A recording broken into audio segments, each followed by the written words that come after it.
Abatuuze abafunye obukosefu liyambako n'abatambuze abafuna obubenje ku luguudo ng'abasingayo babasookeza nga tebannatwalibwa mu malwaliro manene. Mu ddwaliro lino era gye batwala emirambo gy'abantu abafiira mu bubenje ku luguudo lw'e Masaka wabula liri mu kusoomoozebwa olw'eggwanika eriri mu mbeera embi era emirambo egireetebwa tebakyalina we bagiteeka nga ne gye buvuddeko abakulu mu Kyazanga baaliggala olw'ekivundu ekyali kirivaamu. Teyali mu fridge nga ekivundu ekiva mu ddwaliro kitabula kyokka ate ne gye babaziika wajjudde kubanga eno tuli ku highway. Mu mbeera eno abantu bangi abaleetebwa mu ddwaliro lino nga tebaliko baabwe ne bafiirayo kyokka ng'eddwaliro terikyalina kifo we libaziika kubanga Limbo ya gavumenti eya Kyazanga Rural bwe twogerera efunze era eddwaliro litubidde n'emirambo. Kati omuntu bikusobera ng'ate omuntu wa mu kitundu naye nga tetumanyi gye yava. Tutwalayo ne tuziikako naye tusima ku muntu mulala. Tojja kugaana abantu kufa, tojja kugaana accident kubaawo, wabula tulina kukola nteekateeka eteekawo mokyale eri active. Tugezezzaako okutuuka mu kifo awagambibwa okubeera Limbo naye nga ne bwe bakutuma entaana emu tosobola kugiraba olw'ensiko ekwatiriddewo ate nga n'ekitundu ekimu abatuuze baakolawo ekkubo mwe bayita era wano abakulembeze bakukkulumye nti eddembe ly'abafu lirinnyirirwa. Nga naffe twandiyagadde nga tumaze okuba tutaataaganyizibwe twandiyagadde n'abaafa edda ne baziikibwa mu Limbo zino ezaffe eza Town Council babeere n'emirembe gyabwe.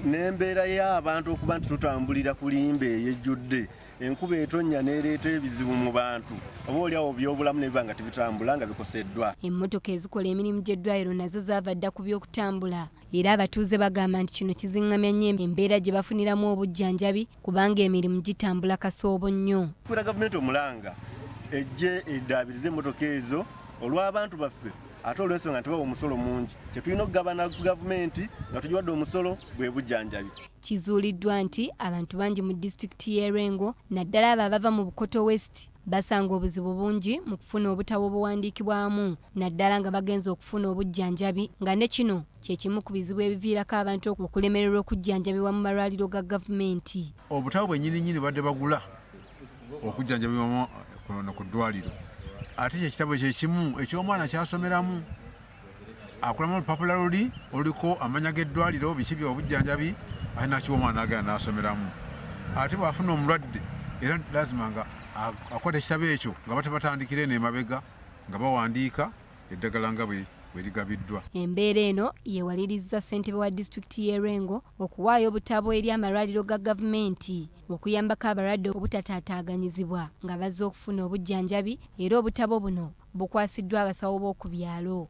Tukunge nga bulijjo tubeesiga tewaliwo kyabulamu kyali kitulemeredde kasita tuyita mu ba-VHT baffe so nene enkola etuyambire ddala. Abalwadde abamu bayinza okujja dayirekiti wano ku ddwaliro naffe tugenda kubeera n'obutabo obwo. Doreen Nakajiri ne Deogratius Tindyebwa, BBS Telerina, Gambuuze. Tweyongereyo n'amawulire Gambuuze. Ssaabawaabi